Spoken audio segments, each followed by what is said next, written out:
வணக்கம் மக்களே. GB Tamil vlog சேனலுக்கு உங்களை அன்போடு வரவேற்கிறேன். இந்த வீடியோவில் நம்ம கோயம்புத்தூர் வெள்ளையங்கிரி மலையேற்றத்தை பற்றி தான் பார்க்க போகிறோம். வெள்ளையங்கிரி மலையேற்றத்தில் எங்களுக்கு கிடைச்ச அனுபவத்தையும் தகவல்களையும் இந்த வீடியோ மூலமாக உங்கள் கூட நான் பகிர்ந்துக்க போகிறேன். நீங்கள் நம்ம சேனலை இப்போ தான் முதல் முறையாக பார்க்குறீங்க அப்படின்னா நம்மளோட சேனலை சப்ஸ்கிரைப் பண்ணிவிட்டு வீடியோவை தொடர்ந்து பாருங்கள். பேருந்து மூலமாக வெள்ளையங்கிரி வரணும்னு நினைக்கிறவங்க கோயம்புத்தூரில் இருக்கக்கூடிய காந்திபுரம் பேருந்து நிலையம் வந்துடுங்க. அங்கிருந்து பூண்டி அப்படிங்கிற ஊருக்கு அடிக்கொரு முறை பேருந்து இருக்குங்க. இந்த பூண்டிங்கிற இடம் தான் வெள்ளையங்கிரியோட மலையடிவாரம். ரயிலில் நம்ம இங்கே வர்றோம் அப்படின்னா ரயில்வே ஸ்டேஷனுக்கு ஆப்போசிட்டில் நம்ம நின்னோம்னா பூண்டி செல்லக்கூடிய பேருந்தில் ஏறி நம்ம அந்த இடத்துக்கு வந்துடலாம். நேரம் பார்த்தோம்னா இரவு 10:45 மணிங்க. வெள்ளையங்கிரிக்கு வரக்கூடிய பெரும்பாலான பக்தர்கள் இரவு நேரங்களில் தான் மலையேறாங்க. ஏன்னா பகல் நேரத்தில் வெயில் அதிகமாக இருக்கும் அப்படிங்கிறதுனால அதிகப்படியான பக்தர்கள் இரவு நேரங்களில் தான் மலையேறாங்க.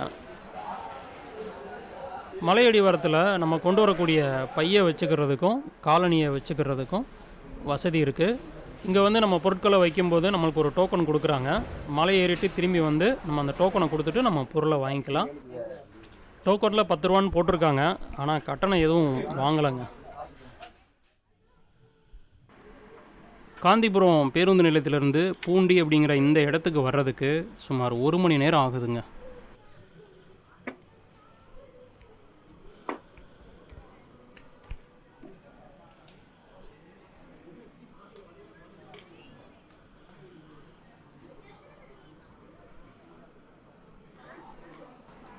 மலையடிவாரத்தில் இருக்கக்கூடிய கோவிலை தான் நம்ம பார்த்துட்ருக்கோம்.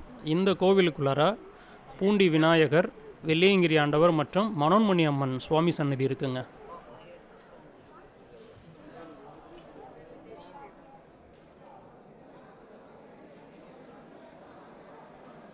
மலை ஏறுறதுக்காக வரிசையில் நின்றுட்டுருக்கோங்க. 30 வயதிற்கு மேற்பட்ட அனைவருக்குமே மருத்துவ பரிசோதனை செய்கிறாங்க. உயர் ரத்த அழுத்தம் மற்றும் சர்க்கரை இருக்கக்கூடியவங்கள மலையேற அனுமதிக்க மாட்டாங்க. 10 வயதிற்கு மேற்பட்ட மற்றும் 50 வயதிற்கு கீழுள்ள பெண்களுக்கும் மலையேறுவதற்கு அனுமதி இல்லை அப்படின்னு சொல்கிறாங்க.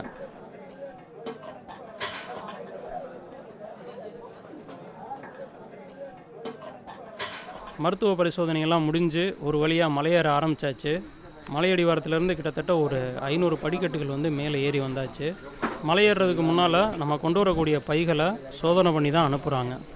பிளாஸ்டிக் வாட்டர் பாட்டில் வச்சுருந்தோன்னா அதில் ஒரு ஸ்டிக்கரை ஒட்டிக்கிட்டு 20 ரூபா வாங்கிக்கிறாங்க. நம்ம அந்த பாட்டிலை கீழே கொண்டு வந்துட்டோம் அப்படின்னா அதை கொடுத்துட்டு நம்ம 20 ரூபா வாங்கிக்கலாம். மலையேறக்கூடிய பாதை எப்படி இருக்குன்னு பாருங்கள். கல்லெல்லாம் அங்கங்கே உருண்டு கிடக்குங்க. கையில் லைட் வச்சுருந்தாலும் மலையேறதுக்கு சிரமமாக தான் இருக்குது. எங்களுக்கு முன்னால் மலையேறினவங்க சாமி தரிசனம் முடிச்சுட்டு மலையை விட்டு கீழே இறங்கிட்டு இருக்காங்க. வெள்ளையங்கிரி ஆண்டவரை தரிசனம் செய்கிறதுக்கு நாம் 7 மலை ஏறணுங்க. அதில் இப்போ நம்ம 2வது மலையில் நிற்கிறோம். மலையடிவாரத்தில் மின் விளக்குகள் ஒளிரக்கூடிய காட்சியை தான் நம்ம பார்த்துட்ருக்கோம்.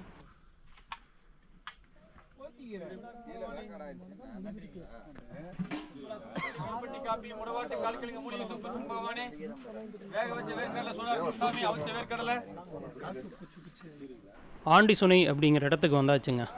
இந்த இடத்துல நம்ம குளிக்கிற அளவுக்கு தண்ணி கிடக்குங்க. இரவு நேரம் அப்படிங்கிறதுனால இந்த இடத்த உங்களுக்கு என்னால் சரியாக காமிக்க முடியல. நம்ம பார்த்துட்டு இருக்கக்கூடியது தான் அருள்மிகு வெள்ளையங்கிரி ஆண்டவருடைய சுவாமி சன்னதி. நீங்களும் அருள்மிகு வெள்ளையங்கிரி ஆண்டவரை தரிசனம் பண்ணிக்கோங்க.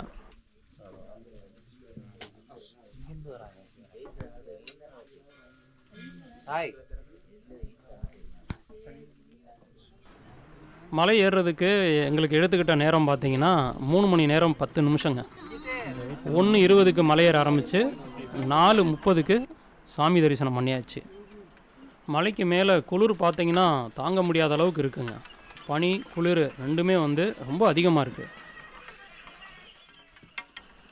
10லேருந்து 50 வயதுக்கு கீழே இருக்கக்கூடிய பெண்களுக்கு அனுமதி இல்லை அப்படின்னு தான் சொல்லியிருந்தாங்க. ஆனால் அந்த வயதுடைய ஒரு சில பெண்கள் மலையேறி வந்திருக்கிறத நம்மளால் பார்க்க முடியுது.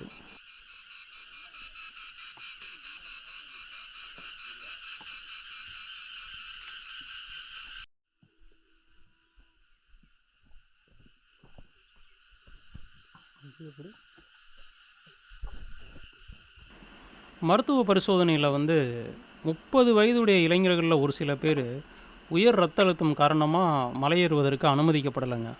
அவங்களெல்லாம் பார்க்கும்போது ரொம்ப வருத்தமாக இருக்குது. உடலுக்கு கேடு விளைவிக்கக்கூடிய துரித உணவுகளை நம்ம வாங்கி சாப்பிட்றதுனால தான் இந்த வயசுலேயே இந்த பிரச்சனைலாம் நம்மளுக்கு வருதுங்க. அதனால் தயவுசெய்து சத்தான உணவுப் பொருள்களை வாங்கி சாப்பிடுங்க.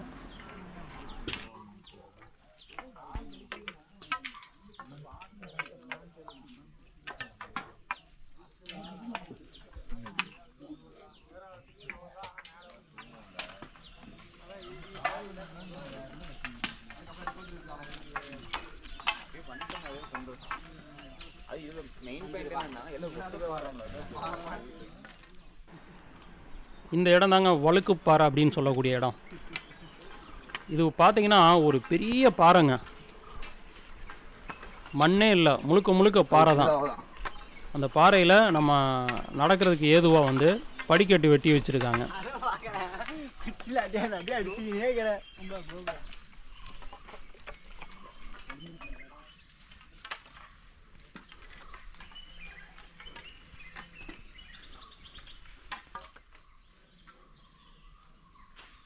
வெள்ளையங்கிரி மலையில் சூரிய உதயம் பார்த்துட்ருக்கோம்.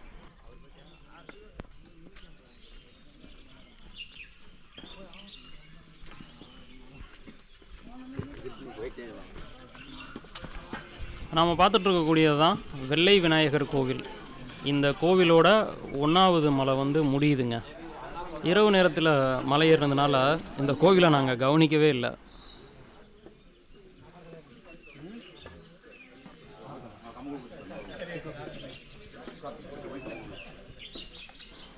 வெள்ளையங்கிரி மலையேற்றத்திற்கு வரக்கூடியவங்க இங்கே வர்றதுக்கு முன்னால் ஒரு சில சின்ன சின்ன மலைகளில் ஏறி உங்களை நீங்களே சுய பரிசோதனை செஞ்சு பார்த்துக்குவோங்க.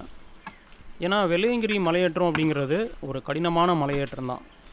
ஏன்னா கொஞ்சம் தூரத்துக்கு வந்து பார்த்திங்கன்னா படிக்கட்டுகள் இருக்குது, அதுக்கப்புறம் பாறை இருக்குது, அதுக்கப்புறமா வந்து நம்ம மண் பாதையில் நடந்து போகிற மாதிரி இருக்குது. இன்னும் ஒரு மலையை விட்டு கீழே இறங்கி இன்னொரு மலையில் ஏறி இறங்குற அளவுக்கு ஏற்ற இறக்கங்களும் அதிகமாக இருக்குது.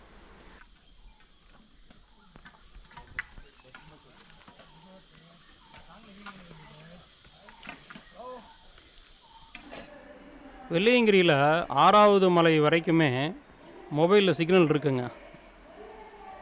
அங்கேருந்து கூட நம்மளால் பேச முடியுது.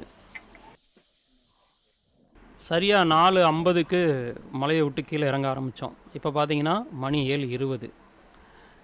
ஏறுறதுக்கு 3 மணி நேரமும் மலையை விட்டு கீழே இறங்குறதுக்கு 2.5 மணி நேரமும் ஆயிருக்குங்க.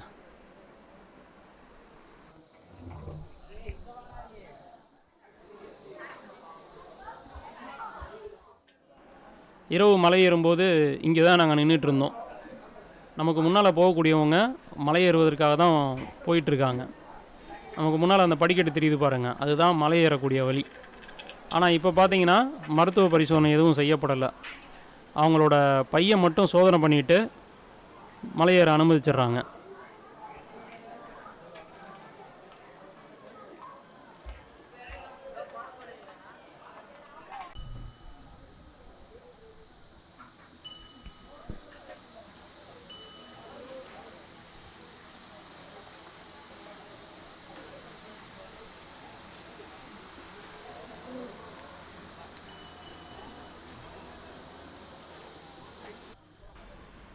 இது வந்து பார்த்திங்கன்னா கோவிலுக்கு பின்புறமாக இருக்கக்கூடிய அன்னதான கூடம்.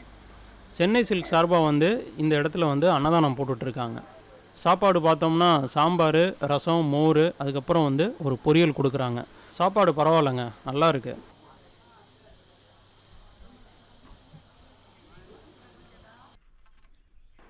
எங்கள் கூட வந்தவங்க வந்து பகல் நேரத்தில் தான் மலை ஏறினாங்க.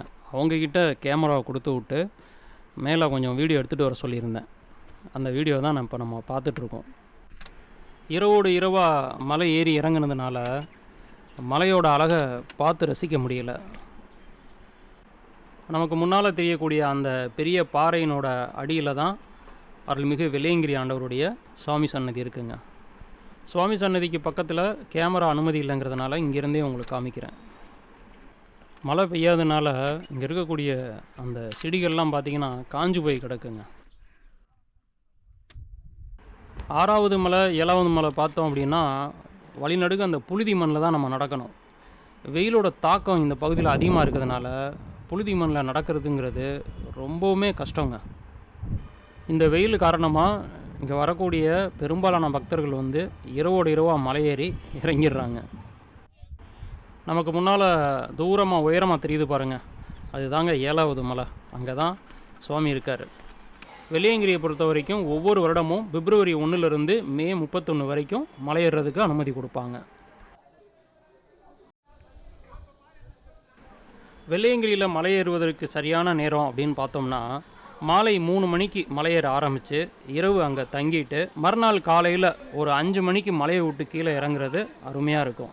அப்படி இல்லைன்னா அதிகாலை ஒரு 5 மணிக்கு மலையேற ஆரம்பித்து பகல் நேரங்களில் அங்கே ஓய்வு எடுத்துட்டு மாலை ஒரு 3 மணிக்கு மலையை விட்டு கீழே இறங்கினாலும் ரொம்ப அருமையாக இருக்கும்.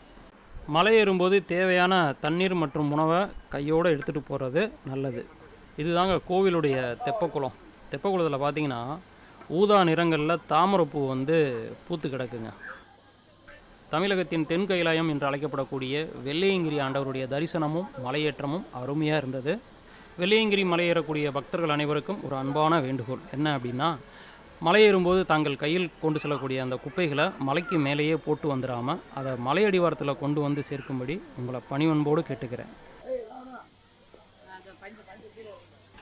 இந்த வீடியோ உங்களுக்கு பிடிச்சிருந்தா லைக் பண்ணுங்கள். இந்த மாதிரி வீடியோக்களை தொடர்ந்து பார்க்குறதுக்கு நம்மளோட சேனலை சப்ஸ்கிரைப் பண்ணி வச்சுக்கோங்க. உங்களோட கருத்துக்களை கீழே கமெண்ட்டில் சொல்லுங்கள். மீண்டும் அடுத்த வீடியோவில் உங்களை சந்திக்கிறேன். நன்றி.